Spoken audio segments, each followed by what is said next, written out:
이 소녀는 게임이 시작되는 순간부터 이미 패배한 상태였습니다. 두 손은 묶여 있었고 눈빛은 텅 비어 있었으며 자신이 누구인지조차 몰랐습니다. 제국의 명령이 떨어지면 움직이고 멈추라고 하면 멈췄습니다. 이름은 있었지만 그것을 부르는 사람은 없었고 감정은 있었지만 그것을 느끼는 법을 배운 적이 없었습니다. 이 소녀는 스스로를 자각한 시점에서 단 하나의 질문을 안고 살아갑니다. 나는 사랑하고 사랑받을 수 있는 존재인가? 1994년에 출시된 파이널 판타지 6는 출시 직후부터 지금까지 하나의 논쟁을 품고 있습니다. 이 게임에 주인공이 있는가 없는가? 개발 디렉터 요시노리 키타세는 이 게임의 기본 발상이 모든 캐릭터가 주인공이라는 것이었다고 밝혔습니다. 팀원 전원이 캐릭터 아이디어를 제출했고 각자 자기 캐릭터의 이야기를 썼으며 키타세의 역할은 그 이야기들을 퍼즐처럼 끼워 맞추는 것이었습니다. 그 결과 이 게임에는 공식적으로 지정된 주인공은 존재하지 않습니다. 그런데도 오늘 이 자리에서 우리가 이야기해야 할 인물은 한 명입니다. 게임의 로고에 등장하는 인물, 게임의 메인 테마가 이름을 딴 인물, 그리고 파이널 판타지 6의 대표 캐릭터로 선택된 인물, 티나 브랜포드입니다. 이 이야기를 이해하려면 먼저 이 게임의 세계부터 들여다봐야 합니다. 까마득한 과거, 이 세계에 세 명의 신이 하늘에서 내려왔습니다. 그들은 서로의 힘을 두려워했고 결국 전쟁을 시작했습니다. 신들은 전쟁에서 우위를 점하기 위해 필멸자들을 전투도구로 삼았습니다. 그 과정에서 필멸자의 몸에 마법을 심었고 그렇게 환수가 탄생했습니다. 이 세계에 마법이 처음으로 존재하게 된 순간이었습니다. 그들을 이용해 전쟁은 오랫동안 계속됐지만 어느 신도 이기지 못했습니다. 그리고 세계는 무너지기 직전이었습니다. 신들은 뒤늦게 자신들의 싸움이 세계를 파괴하고 있다는 것을 깨달았고 스스로의 힘을 봉인하기로 합의했습니다. 마지막 마법을 써서 환수들에게 자유의지를 돌려준 뒤 그들은 스스로 돌이 됐습니다. 그렇게 삼위일체를 이루어 세계의 형태를 유지했습니다. 허나 그 균형이 깨지는 순간 세계도 위태로웠기에 환수들은 신들을 깨우려는 자들로부터 석화를 보호하는 임무를 맡게 되었습니다. 그렇게 마무리되는 듯 했으나 문제는 남아있었습니다. 마법은 환수들과 함께 살아남았고 인간은 그 힘을 탐냈습니다. 또 다른 전쟁이 시작됐습니다. 마대전. 인간이 환수를 노예로 삼기 위한 전쟁, 이 역시 세계를 황폐화시키며 끝났습니다. 환수들은 결정을 내렸습니다. 인간과 같은 세계에 사는 한 이 싸움은 끝나지 않는다고. 그들은 이 세계와 분리된 별개의 영역을 만들었고 새 석상과 함께 떠났습니다. 인간의 욕망으로부터 자신들을 보호하고 석상을 지키기 위해 그렇게 천년이 흘렀습니다. 허나 영혼은 존재하지 않았고 침략은 순식간이었습니다. 카스트라 제국, 이 세계의 패권을 손에 쥔 군사국가였습니다. 강철 갑옷을 두른 전투기계, 이른바 마도아머를 앞세워 주변국을 하나씩 삼켜가던 이 제국은 결국 환수계의 위치를 알아냈습니다. 환수를 포획해 그 마력을 무기로 전환하는 기술, 마도를 완성하기 위해서였습니다. 마력을 지닌 존재를 실험시설에 가두고 그 힘을 기계에 이식하는 기술입니다. 살아있는 존재의 본질을 무기로 만드는 기술을 위해 황제 가스트라가 직접 군대를 이끌고 환수의 세계를 침략했습니다. 군인들에게 환수를 포획하면 포상을 내리겠다고 선언했고 제국 병사들이 환수의 세계로 쏟아져 들어오기 시작했습니다. 그날 티나의 어머니 메들린은 갓난아기를 안고 있었습니다. 티나의 탄생은 이 세계의 모든 비극이 응축된 사건입니다. 환수계의 문지기 마디는 폭풍우가 치던 밤 이곳으로 길을 잃고 들어온 인간 여성 메들린을 발견했습니다. 그녀는 인간 세계의 탐욕과 증오에 지쳐 떠돌다가 경계가 약해진 틈에 이 세계로 흘러들어왔습니다. 수세기 만에 인간을 본 환수들은 그녀를 경계했지만 마디는 달랐습니다. 그는 인간과 환수가 공존할 수 없다는 통념에 반기를 들며 그녀와 함께하는 것이 그 가능성을 증명하는 일이라 믿었습니다. 그는 환수계의 부적을 쥐어주며 그녀를 보살펴 주었고 그들은 점차 사랑에 빠졌습니다. 10월 18일 두 사람 사이에서 아이가 태어났습니다. 이름은 티나 브랜포드. 인간과 환수의 피가 섞인 세계 최초의 혼혈 존재. 그로부터 2년 후 제국이 들이닥쳤습니다. 환수 장로는 자신의 생명을 대가로 강력한 마법을 발동시켜 제국의 병사들을 몰아내고 환수계의 문을 영구히 봉인하려 했습니다. 그 사이 환수들은 이 침략의 배후로 메들린을 지목하며 비난했고 이에 메들린은 아기 티나를 안고 뛰쳐나갔습니다. 그 뒤를 마딘이 쫓았습니다. 마딘이 함께 돌아가자며 메들린을 설득하던 찰나에 장로의 주문이 발동되면서 세 사람은 동시에 봉인 바깥으로 튕겨나갔고 환수계는 복마벽으로 굳게 닫혔습니다. 그리고 지친 그들을 우연히 가스트라가 발견했습니다. 황제는 마딘을 포로로 잡았고 힘이 빠진 메들린을 쓰러뜨렸으며 아기 티나를 빼앗았습니다. 반인 반환수 아이를 손에 넣었다는 사실에 희색이 만연했습니다. 메들린이 일어서서 티나를 되찾으려 했지만 그는 그녀를 내리치고 떠났습니다. 그렇게 메들린은 세상을 떠났고 그날 티나는 2살이었습니다.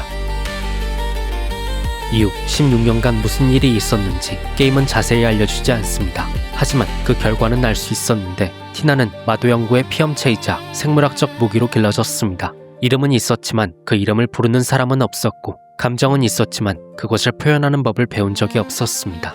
제국의 장군 셀리스와 레오는 그녀를 어린 시절부터 알고 있었으며 그들 모두 그녀가 무기로 사용되고 있다는 사실을 알았습니다. 허나 아무도 막지 않았습니다. 그리고 케프카 팔라초가 그녀에게 관심을 보였습니다. 케프카, 이 게임의 악당입니다. 광대 복장을 한 제국의 수성 마법사로 제국의 마도 실험의 첫 번째 피험자였습니다. 실험은 성공했지만 과정이 완벽하지 않았고 마력을 얻는 대신 그의 정신이 무너졌습니다. 목적 없는 순수한 파괴 충동과 함께 세상을 파괴하는 것 자체를 즐기는 허무주의자 케프카는 티나에게 조종고리를 씌웠습니다. 조종고리, 머리에 두는 왕관 모양의 기구입니다. 하지만 권위의 상징이 아닙니다. 그녀의 자유의지를 완전히 억압하고 모든 명령에 따르게 만드는 장치였는데 인간의 의지를 전기신호처럼 차단하고 명령을 근육에 직접 전달하는 통제장치였습니다. 착용자는 사고가 불가능했고 몸이 명령에 따라 움직였습니다. 게임은 바로 이 시점에서 시작됩니다. 게임의 첫 화면에 3개의 마도 아머가 등장합니다. 눈보라가 몰아치는 벌판을 천천히 걷는 거대한 기계 전투체, 그 안에 티나가 있었습니다. 목적지는 나르쉐 광산, 그곳에 얼어붙은 환수가 있다는 정보를 제국이 입수했고 티나의 마력이 필요했습니다. 한 병사는 그녀에 대해 이렇게 말합니다. 마도의 힘을 타고나 마도아머 병사 50명을 불과 3분 만에 다 쓰러뜨렸다던 저것. 그녀는 공포의 대상이었습니다. 명령에 따라 제국의 병사들과 함께 나르쉐의 병사들을 학살하며 앞으로 나아갔습니다. 그렇게 광산 깊숙이 들어간 순간 얼어붙어 있던 환수가 거대한 에너지를 방출했습니다. 동행한 병사 2명은 마법처럼 증발했고 충격파가 티나의 조종고리와 마도아머를 파괴했습니다. 머리에 씌워진 장치가 부서진 순간 제국의 명령도 의식도 함께 끊어졌습니다. 이후 누군가에 의해 구출되었고 그녀는 처음으로 자신의 사고와 의지에 의해 깨어나게 됩니다. 허나 16년의 시간이 통째로 사라졌고 어디서 왔는지도 왜 마력을 가지고 있는지도 알 수 없었습니다.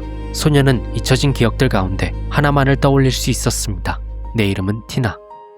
그녀를 발견하고 구출한 것은 레지스탕스 조직 리터너의 일원이었습니다. 리터너는 제국의 세계 정복에 맞서는 지하저항 조직으로 여러 세력이 제국에 반해 그들을 지원하고 있었습니다. 그들에 의해 처음으로 휴식을 취하려던 찰나 복수의 불타는 나르쉐 병사들이 찾아왔고 도망치며 쫓기다가 바닥이 무너지며 의식을 잃었습니다. 그녀는 꿈속에서 조종당하던 과거를 떠올렸고 그 사이 리터너의 일원 로크콜이 찾아와 그녀를 구조했습니다. 그들은 도망쳤으나 마을 전체에 나르쉐 병사들이 깔려 있었고 이에 남쪽 사막의 피가로 성으로 향했습니다. 피가로 병사들은 로크를 알아보고는 들여보내 주었고 국왕은 전해들은 마도의 소녀를 알아보며 환영했습니다. 피가로의 국왕 에드거, 그는 표면적으론 제국과 동맹을 맺고 있었지만 뒤로는 리터너와 손을 잡고 있었습니다. 로크는 그 사이의 연결체계였으며 자칭 트레저 헌터이자 도둑이었습니다. 그들의 내막을 알 때쯤 제국의 마도사 케프카가 나타났습니다. 그는 이미 이곳에 티나가 있다는 것을 알고 있었고 그녀를 되찾기 위해 성에 불을 질렀으나 에드가는 이미 예상이라도 한 듯 로크와 티나를 초코보에 태워 달아났습니다. 그리고 피가로 성은 놀라운 기술력으로 황금빛 모래의 바다로 잠행을 시작했습니다. 이에 케프카와 병사들은 필사적으로 티나 일행을 뒤쫓았으나 초코보를 따라잡을 수는 없었습니다. 도망치며 로크는 티나에게 리터너에 대해 설명하곤 이내 자신들의 리더 바넌을 만나달라고 부탁했습니다. 제국과의 전쟁에서 핵심은 마도였고 리터너 역시 그녀가 지닌 마도의 힘이 필요했습니다. 이유는 달랐을지언정 그들 역시 티나의 힘이 목적이었고 그녀는 혼란스러웠습니다. 허나 자신의 힘이 제국의 손에 들어가면 세계가 위험하다는 것과 함께 진실을 파헤치자는 설득에 티나는 바논에게로 향했습니다. 암살자 섀도와 에드거의 동생 메시를 만나는 여정을 거쳐 리터너 본부로 향한 그들은 그곳에서 바논을 만났습니다. 바논은 티나를 향해 판도라의 상자 이야기를 들려주었고 그 상자에 남은 희망이 곧 그녀라고 얘기하며 리터너에 합류해달라고 부탁했습니다. 그녀는 고민했으나 다른 이들과 대화하며 곧 마음을 정했습니다. 그렇게 합류한 티나와 함께 작전을 짜던 중 리터너의 병사가 제국의 군대가 이리로 향한다는 소식을 전했고 그들은 급히 도망쳐 티나를 구해주었던 나르쉐의 노인의 집으로 향했습니다. 노인의 집에 도착한 일행은 나르시의 마을을 리터너에 합류시키기 위해 이곳의 장로를 찾아갔고, 장로는 제국에 의해 다시 마대전이 일어날지도 모른다는 얘기에 잠시 생각에 잠겼습니다. 그 사이 도망치며 흩어졌던 로크 일행과 메시 일행이 도착했고, 초대하지 않은 케프카와 제국의 군대까지 마을을 습격해왔습니다. 이에 나르시의 마을은 생각할 겨를도 없이 리터너와 손을 잡았고, 일행은 제국으로부터 얼어붙은 환수를 지키기 위해 전투를 준비했습니다. 격전지로 향하던 중 티나는 로크와 함께 합류한 제국의 장군 셀리스와 마주했습니다. 셀리스는 어릴 적 인공적으로 마법의 힘을 주입받은 마도사였으며 현재는 제국을 배신하고 로크에 의해 구해져 리터너에 합류한 상황이었습니다. 티나는 조심스레 그녀에게 물었습니다. 다른 사람을 사랑할 수 있어? 마법을 인공적으로 심은 셀리스라면 알 것 같았습니다. 자신처럼 다른 존재도 사랑을 느낄 수 있는지.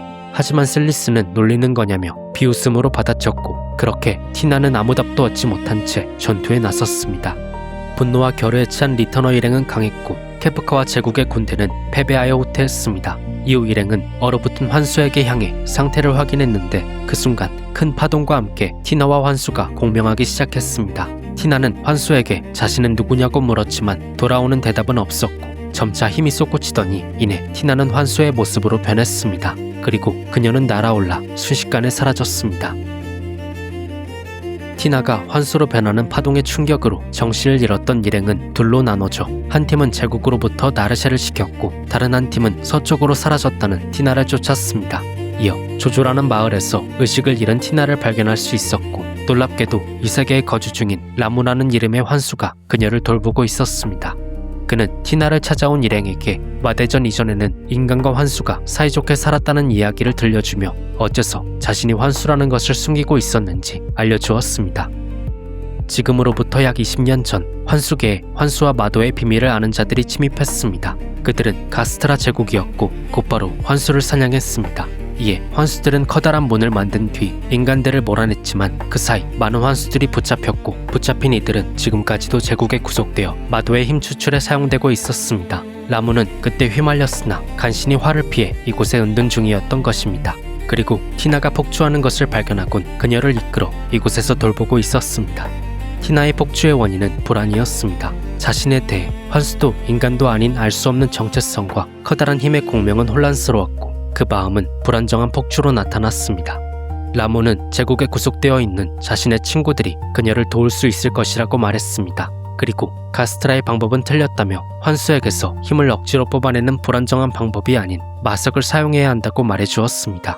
마석은 환수가 죽을 때 그 힘만을 세상에 남겨놓은 결정체로 라모는 도망칠 당시 세상을 등진 친구들의 마석을 꺼내 보이며 자신도 마석이 되어 제국에 대항할 일행의 힘이 되겠다고 말했습니다. 곧이어 반복될지 모를 전쟁을 막기 위해 라모는 자신을 희생하여 마석이 되었습니다. 그렇게 일행은 마석을 지니고 붙잡힌 환수들을 구하러 제국으로 향했습니다. 일행은 지도레의 오페라 연극 사건을 통해 세계 최고의 비공정을 가진 세계 최고의 도박사 세처를 만났고, 그를 설득하여 함께 제국의 수도 벡터로 향했습니다. 그곳에 잠입해 있던 리터너 일원의 활약으로 마도 연구소에 잠입하는 데 성공한 일행은 환수들의 힘을 이용해 최종적으로 삼두신을 깨울 케프카의 계획을 엿듣게 됩니다.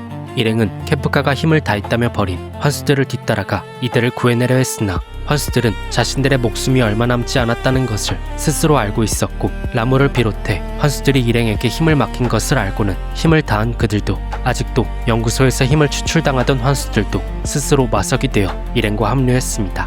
이때 케프카가 습격했지만 셀리스의 희생과 제국과 자신의 만행을 반성하는 연구원 시드의 도움으로 일행은 탈출하는 데 성공했고, 세처와 합류하여 조조로 귀환하였습니다. 티나에게 돌아온 순간 로크가 가져온 마석 중 하나가 그녀와 공명하기 시작했습니다. 점차 그녀는 아버지를 기억하며 자신의 어린 시절을 떠올렸습니다. 아버지 마딘과 어머니 메들린이 어떻게 만나 자신이 탄생하게 되었는지, 어쩌다 어머니가 돌아가시고 아버지가 붙잡히게 되었는지, 이제는 마석이 된 아버지를 통해 모든 것을 기억해냈습니다. 20년 전의 침략과 현재의 비극까지 모든 것을 알게 된 일행과 힘을 다스릴 수 있게 된 티나는 서둘러 나르샤로 향했습니다. 나르샤는 제국과 싸우기로 결심한 상황이었지만 강대한 제국 앞에선 병력이 부족한 상황이었고, 전세를 뒤집기 위해 리터너는 환수의 기대교로 결정했습니다. 하지만 환수와 인간 사이에 가구 역할이 되어줄 누군가가 필요했는데, 여기서 인간과 환수의 공존 없이는 태어날 수 없었던 티나가 그 역할을 자처했습니다. 티나 일행은 복마벽으로 향했습니다. 이상하게도 복마벽을 감시하는 제국군의 초소에는 아무도 없었고 일행은 발길을 서둘렀습니다. 복마벽에 도착해 티나가 다가가려는 순간 기다렸다는 듯 케프카가 일행을 습격했습니다. 하지만 일행이 버텨주는 사이 티나가 환수의 모습으로 문을 열었고 그 부름에 응답하며 환수들이 쏟아져 나오자 케프카와 제국군은 후퇴했습니다. 그리고 복마벽은 산사태로 묻혔습니다. 정신을 잃었던 일행은 사태 파악을 위해 서둘러 비공정에 도착해 사라진 환수들을 뒤쫓아 벡터로 향했습니다. 제국의 수도에 다다를 때쯤 분노에 찬 환수들과 조우했고 그들에 의해 비공정은 추락했습니다. 비상장룩한 일행은 벡터에 도착했으나 그곳은 이미 환수들의 분노에 의해 쑥대밭이 된 뒤였습니다. 제국성에 들어서자 가스트라는 그 압도적인 힘에 꼬리를 내린 듯 보였고 화평을 원하고 있었습니다. 티나 일행은 황제와 마주 앉아 그간의 궁금증을 풀었고 이어 왜 전쟁을 시작했냐고 질문했으나 거듭된 질문에도 불구하고 그는 얼버무리며 어쨌든 화평을 원한다는 말뿐이었습니다. 불안했던 일행은 전쟁의 종식을 맹세하길 원했고 이에 황제는 맹세하며 한 가지 부탁을 전했는데 북쪽으로 날아간 환수를 제국군과 함께 뒤쫓아 화해를 청해달라는 것이었습니다. 일행은 아무래도 황제가 못 믿어왔고 이에 두 팀으로 나뉘어 제국군을 지켜보기로 결정했습니다. 그리고 티나와 로크는 제국군의 레오 장군과 함께 환수들에게 향했습니다. 그곳으로 향하던 어느 밤 티나는 과거에 자신을 알고 있던 레오 장군과 이야기를 나누었습니다. 제국의 도구로 쓰여지던 지난 날을 뒤로하고 다시금 제국군과 함께하는 사실에 허탄해하는 티나에게 레오는 제국의 사람도 같은 사람이라며 모두 케프카와 같지는 않다고 답했습니다. 당신도 그렇냐는 티나의 질문에 그는 티나가 실험에 고통받는 것을 알면서도 외면한 자신 또한 죄인이라고 답하며 지난 날을 반성했습니다. 이어 티나는 오랜 질문을 꺼냈습니다. 환수와 인간이 서로 사랑할 수 있다면 자신도 인간과 사랑할 수 있을까? 그 물음에 레오는 한치의 망설임 없이 물론이라며 답해 주었습니다. 아직 사랑을 모른다는 티나의 말에 머지않아 알게 될 거라 말하고는 사라졌고 그녀는 지금 알고 싶다며 혼잣말을 흩트렸습니다. 그때 섀도가 나타났습니다. 티나는 본의 아니게 엿들은 그에게도 같은 질문을 하지만 그는 답은 스스로 찾아가는 거라며 답해 주었고 이어 세상에 스스로 감정을 버리고 살아가려는 사람도 있다고 알려주었습니다. 그리고 각자의 밤을 보냈습니다. 다음날 환수가 향했다던 대삼각섬에 도착했고 그곳의 한 마을에 들어섰습니다. 이 마을 주민들은 어렴풋이 마법을 쓰는 듯 보였고 한 주민의 말에 따라 노인 스트라고스를 찾아가 얘기를 나눴는데 자신은 환수와 마법을 모른다고 뚝 잘라 시침이 떼는 모습과 더불어 섀도를 제외하곤 타인을 절대 따르지 않는 그의 반려견 인터셉터가 노인의 손녀 릴름을 잘 따르는 모습이 뭔가 이상해 잠시 마을에 머물러 이곳을 지켜보기로 결정합니다. 허나 마을의 정체는 순식간에 드러났습니다. 그날 밤 갑작스레 스트라고스의 집에 불이 붙었고 그는 소녀 릴름을 구출하기 위해 일행을 깨워 도움을 요청했습니다. 그를 따라 나서자 놀랍게도 주민들이 마법을 사용해 불길을 꺼뜨리려 하고 있었습니다. 허나 불길은 더욱 거세졌고 이에 스트라고스와 티나 그리고 로크는 집으로 들어섰습니다. 거센 불길은 목숨을 위협했으나 밤중에 사라진 인터셉터를 찾아온 섀도가 이들 모두를 구해냈습니다. 다음날 아침 스트라고스는 이곳 사마사 마을이 마도사의 마을임을 밝혔습니다. 먼 옛날 마석으로부터 마도의 힘을 추출했고 이로부터 마법을 부리게 된 사람들이었습니다. 마대전 이후 평범한 사람들은 환수 다음으로 마도사들을 두려워했고 이에 사냥하기 시작했습니다. 그때 도망쳐서 마을을 세운 마도사들이 이들의 선조였던 것입니다. 이어 일행에게 협조하겠다고 말하며 환수들은 아마 서쪽에 강대한 마력이 있는 산에 있을 거라 알려주었습니다. 이에 그들은 함께 그곳으로 향했습니다. 산에 숨겨져 있던 삼두신의 레플리카 석상을 지나 그 깊은 곳에서 환수들을 만났지만 생각보다 많은 수에 일행은 그만 포위당하고 말았습니다. 하지만 티나의 기운을 느낀 환수 유라에 의해 대화를 시도하게 되니 환수는 인간의 세상에 접근해선 안 된다는 규율이 있었으나 동족들을 구하기 위해 환수 청년들은 문 앞에 집결해 있었고 때마침 티나가 나타나 그들의 마음과 공명하며 문을 개방한 것이었습니다. 하지만 어째서인지 이쪽 세상으로 넘어오자 힘을 제어할 수 없었고 벡터를 폐허로 만들고 무고한 사람들마저 학살하게 된 것이었습니다.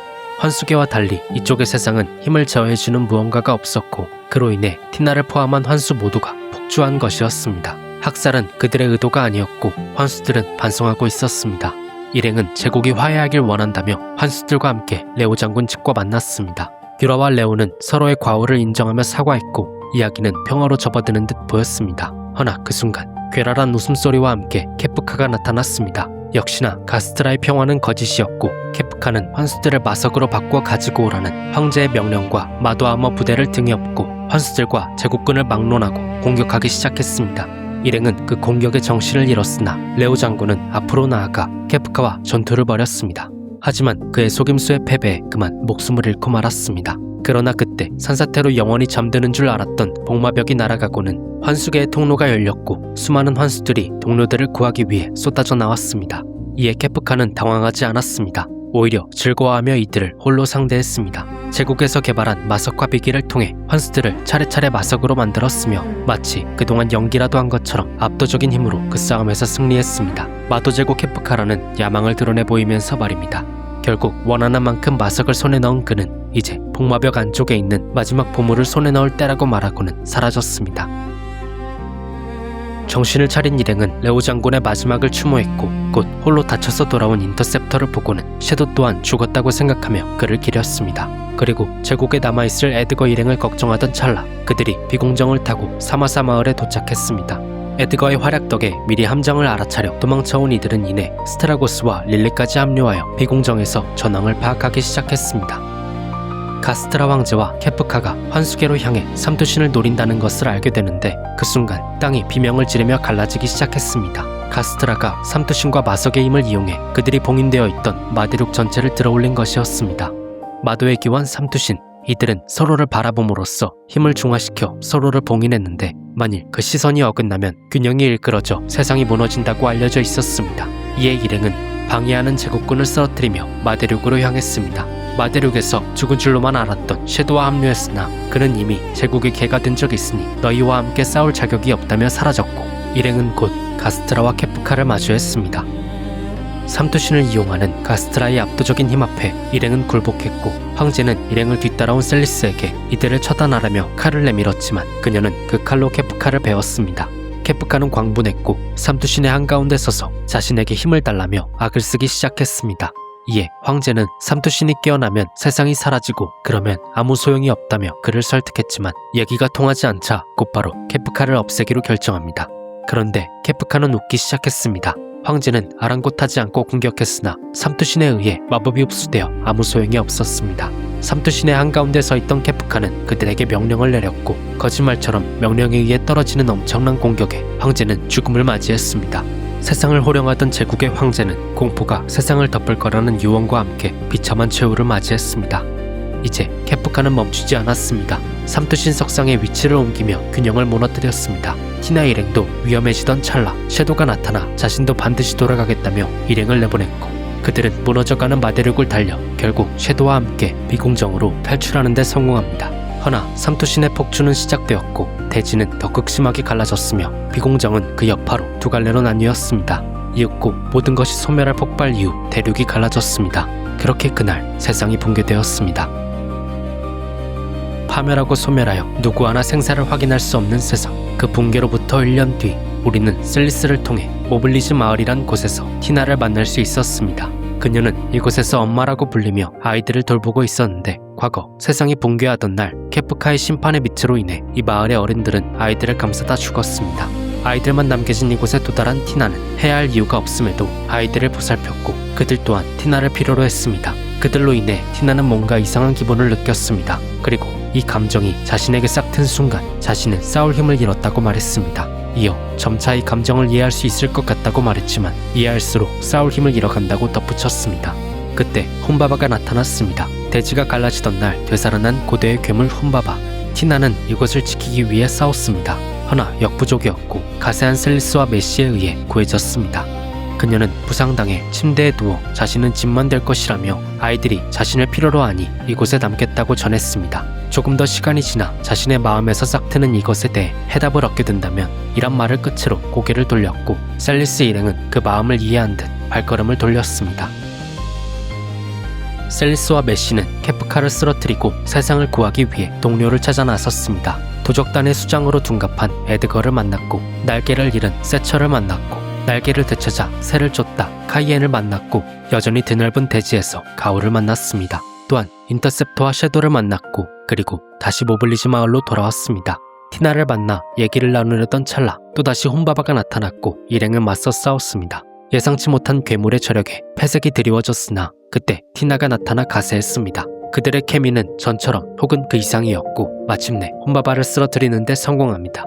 괴물을 쓰러뜨리기 위해 환수가 된 티나를 아이들은 알아보지 못했고 무서워했습니다. 이에 티나는 고개를 숙였지만 한 아이가 엄마를 알아보며 다가왔고 이내 티나는 다시금 동료들과 아이들을 품었습니다. 그리고 그녀는 싸우겠다고 말했습니다. 성인이 된 고아원의 아이들 딘과 카탈리나가 가진 새로운 생명을 보며 이젠 자신의 마음속에 싹트고 있던 것이 무엇인지 알 것 같다고, 사랑을 어렴풋이 이해한다고, 지금 존재하는 생명뿐 아니라 앞으로 태어날 생명을 지키기 위해서라도 싸우겠다고 말했습니다. 그리고 아이들에게 모두의 미래를 지키고 반드시 돌아오겠다고 약속하고는 동료들과 세상을 구하기 위한 여정에 올랐습니다. 이어 우리는 그림을 그리던 릴름을 만났고 광신자가 되었던 스트라고스를 만났고 구하지 못했던 연인을 되살리기 위해 비보를 찾아다니던 로크를 만났습니다. 그들은 부서진 세상 속에서 각자의 마음속에 남았던 이야기를 매듭지었고 이젠 모두 비공정에 모여 다 함께 세상의 빛을 되찾기 위한 마지막 발걸음을 내딛었습니다. 케프카에게 향하던 길, 셀리스는 한 가지 의문을 품었습니다. 삼토시는 환수계에서 마법을 관장하는 신, 그들과 케프카를 쓰러뜨리면 이 세상에 마법과 환수가 사라질 수 있다는 것. 만일 그렇게 된다면 티나는 어떻게 되는지 알 수 없었고 그녀가 사라질까 두려웠습니다. 티나 역시 불투명한 미래가 몹시 두려웠습니다. 허나 그 두려움도 세상을 구하기 위한 마음을 멈출 수는 없었습니다. 일행은 케프카와 삼토신이 있는 자네의 탑에 도착했습니다. 그곳에서 깨어난 신들을 차례차례 쓰러뜨렸고 마침내 귀신 마신에 이어 여신을 쓰러뜨리는 데 성공했습니다. 허나 삼토신을 모두 쓰러뜨렸음에도 불구하고 마법이 사라지지 않았고 이는 케프카가 마법의 근원이 되는 힘을 모두 흡수했다는 것을 알 수 있었습니다. 곧 일행은 마주했습니다. 삼토신을 흡수해 압도적인 힘을 과시하는 광대 케프카를. 그는 물었습니다. 모든 것은 언젠가 부서지는 법. 그러나 인간은 또 새로운 것을 만들어낸다. 왜지? 죽으면 모두 부가 되는데 어째서? 그 질문에 스트라고스는 대답했습니다. 중요한 건 결과가 아니니까. 지금 무엇을 위해 살고 무엇을 만들어낼 수 있고 무엇을 지켜야 하는지 사람이 살아있는 동안 그 답을 찾을 수 있다면 그걸로 충분하지 않냐고. 이에 케프카는 그 답을 찾았냐고 물었습니다. 그러자 스트라고스를 비롯해 주인공들은 저마다의 답을 내놓았습니다. 모든 답을 들은 뒤 케프카는 악에 바쳤습니다. 부수고 파괴하고 싶어졌습니다. 자신이 최고의 힘을 가졌는데 왜 그렇게 화가 나는지 이해하지 못한 채 파괴했습니다. 죽음의 세상을 만들기로 다짐했습니다. 우리는 그 분노에 맞섰습니다. 이전에도 앞으로도 단 한 번도 경험해보지 못할 압도적인 힘 앞에서 필사적으로 싸웠습니다. 그리고 마침내 우리는 생명도 꿈도 희망도 집어삼키려던 케프카를 막아냈습니다. 자네의 탑이 무너지기 시작했고 일행은 서둘러 비공정으로 향하려 했습니다. 그 순간 티나의 모습이 인간과 환수의 모습으로 끊임없이 변하기 시작했고 그들이 지녔던 마석이 사라졌습니다. 그렇습니다. 삼토신의 힘을 흡수한 케프카가 쓰러지며 이 세상에 마법이 사라진 것이었습니다. 티나는 점점 힘이 빠졌습니다. 하지만 살아있는 동안 찾은 답을 사랑하는 마음이라 외친 그녀는 마지막 힘을 짜내 동료들을 탈출전까지 이끌었습니다. 모두가 함께했던 모험이 막을 내리기 시작했습니다. 일행은 각자 제국의 파편이자 자네의 탑에서 탈출해 나아갔습니다. 응어리졌던 마음과 인생을 살아가며 그 질문에 저마다의 해답을 가진 채 티나 일행은 탈출하다가 과거에 아버지가 붙잡혔던 곳을 지나치고 있었는데 이때 품 안에 있던 마석이 된 아버지가 말을 걸어왔습니다. 작별 인사와 함께 그녀에게 인간으로서 무언가 소중한 것을 느꼈다면 환수로서의 너는 사라지더라도 인간으로서는 남을 수 있을 것이라고 전했습니다. 이어 사라지는 빛을 향해 티나는 인사를 남기고 떠났습니다. 그렇게 탈출하는 데 성공했습니다. 물론 당신도 함께 말이죠.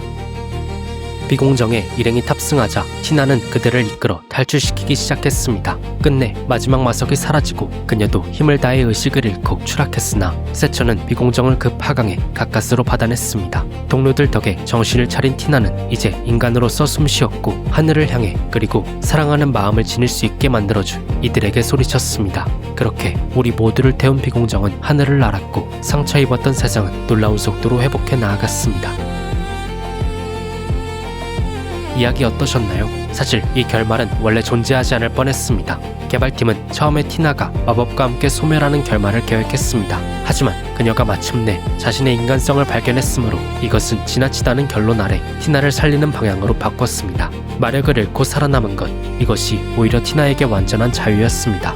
더 이상 무기가 아닌 것, 더 이상 실험체도 아닌 것, 환수도 제국의 도구도 아닌 그저 한 명의 인간으로 사는 것. 그녀가 평생 간직했던 질문, 나는 사랑하고 사랑받을 수 있는 존재인가?에 대한 답이 여기에 있었습니다. 어떤 이유도 없이 아이들 곁을 지켰던 그 1년이 답이었습니다. 감정을 박탈당한 존재가 감정을 배우는 이야기는 성별이 달라도 세대가 달라도 게임이 아니어도 성립합니다. 사랑받는 법을 배우지 못한 채로 어른이 되는 사람들이 있습니다. 감정이 있다는 건 알지만 그것을 꺼내는 법을 모르는 사람들이 있습니다. 티나는 그 사람들의 이야기입니다. 1994년에 만들어진 지금도 유효한 이야기. 당신이 지금 느끼는 것이 무엇인지 모르더라도 그것은 분명히 존재합니다. 애프터 로그아웃은 기록되지 않으면 잊혀질 이 흔적들을 간직합니다. 오늘 티나가 평생을 안고 살았던 질문이 당신 안에 조금이라도 남아있다면 이 채널의 다음 이야기도 그 질문과 멀지 않는 곳에 있을 겁니다. 이 여정에 구독으로 힘을 보태주신다면 눈 깜짝할 사이 돌아오겠습니다. 시청해주셔서 감사합니다.